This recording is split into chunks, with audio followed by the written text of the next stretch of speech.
Hello everybody and welcome out to another Dice Tower daily unboxing video. Today we're taking a look at Rise. This is by Remo Cansadori and Marco Pranzo. This is from Capstone Games, and look at that glorious, glorious, glorious, glorious cover. I get what's going on here, but it's not... Anyway, hey, it's Rise! In Rise, you are responsible for the economic and social development of a city. What city? I don't know. Okay, in addition, you must also nurture the well-being of the citizens. I do like that's a cool thing. Can you balance industrial progress and environmental pollution to keep your citizens happy and content? You'll need money and to further develop the city. But how much will you raise taxes and rent to do so? So many people are just, their eyes have glazed over at this point. Okay, so anyway, what's going on here? It looks like there's a bunch of tracks. It looks like there's lots of tracks on these different things here, and I am all for it. So this is 2 to 4 players, 60 to 90 minutes, age 14 plus. Look, don't let your 13-year-olds near this game about rent prices and taxation. It's not for their fragile young eyes. All right, so what's going on in this game here? Setup of the game, nice full pictorial guide. Good move, Capstone Games. I tend to like that. So you set up the different boards here. It's lots of little boards. They did this before with Crystal Palace. And I don't know if this has a particular reasoning for this instead of just having one big board, but, well, I don't know. We'll see. As a personality in a city, you're trying to influence the development of yours and, of course, you're trying to influence its development, the city's development, and yours, of course, thanks, through various activities. You'll have the possibility to choose between 1 out of 4 action cards in order to increase your influence. Each action card shows 2 options. If your coffers are well filled, you can carry out the stronger option. But when you choose your cards, you'll also need to consider the events that will occur. All actions enable you to advance your marker in 1 or more tracks. This way, you get different bonuses or effects that will change your play. After 12 rounds, the player who has scored the most points wins. All right. So you got these different 10 tracks here. Culture, science, politics, conservation, satisfaction, bank, press, bureau, school, industry. Oh, that is, all right. I do like this theme. I do like this idea of it's not just build the buildings that give you the victory points and the money. So, phase of the game. Get income. Put a card into the display. Card display setup. Place factories below the action cards. Woo! This is getting more and more exciting. Activate the events and the actions. Woo! I might sound a little sarcastic, but I am very excited about this. And then activate the end of round effects and coin limit. Coin limit?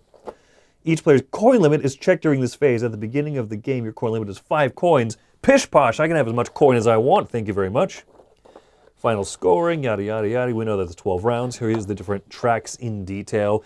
Lots of full color guide. I do really like this. This whole thing right here is just, I know the satisfaction track. I know that this is just the science track, culture. Use coloring in your rule books, publishers, to help me as the end user distinguish things really easily. I like this a lot. And then you got the different iconography, explanation stuff back here, special conditions on cards, and then overview of the event cards. I think that's a well laid out rule book. I'm pretty impressed with that. I of course wasn't reading it very in close detail, but even from just that, I have an idea of what's going on in the game. Multi-use card, or not, maybe not multi. Oh yeah, kind of an optional use card. I'm going to slice these cards open so we can take a look-see at them here, folks. I'm doing this for you. I don't even want to be looking at these cards. Do you see the cover art? Ha ha ha ha. That's a joke.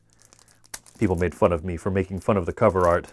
It is not my favorite cover art, but it is art. Well, look at these bougie people back here. I'm not fancy enough to be playing this game.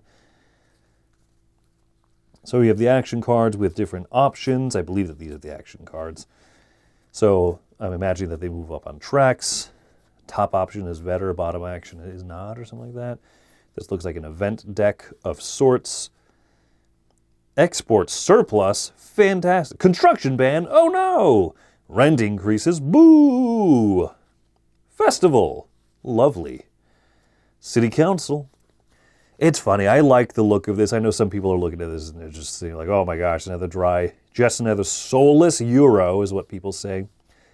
I don't mind the artwork here. It's clean. It looks, presentable and legible and everything. There's so many games that I think have the same theming and the same kind of drab setting and atmosphere, and yet this one looks classier rather than just purely bone dry. But I also recognize that this is not by any means like exciting artwork here. Are these cards all that have the same back? No, these are by player color, it looks like. So if you're maybe different player color, or maybe these are different eras, era 1, 2, 3 events. Oh, okay, so yeah, maybe I'm wrong on that.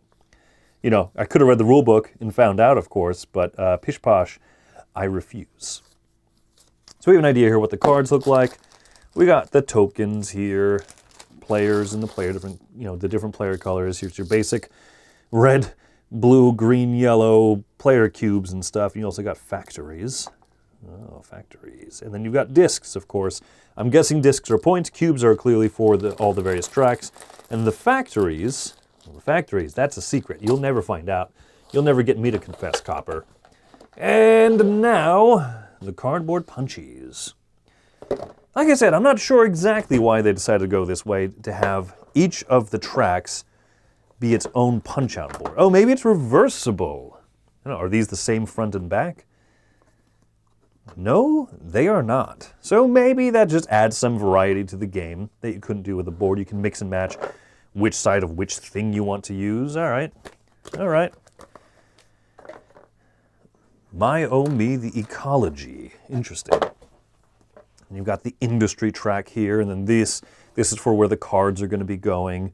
Overall, kind of interesting looking, interesting stuff. These tracks aren't even necessarily gigantic, you'll notice. Ooh, I wonder if you can keep pushing on this track as far as you want, and then when you choose to go back, you collect it. Maybe there's lots of different types of tracks. That's cool. I appreciate this. They all do have some different stuff going on, different theming. The money punch-out coins, all this stuff seems to have punched out pretty easily. I'll punch a few out just to double check before I eat my words. Bam! Bam! Bam! All right. Well worth it. Thanks for coming on this adventure here with me, taking a quick look here inside the box of Rise by Capstone Games. Thanks for coming to another Dice Tower daily unboxing video.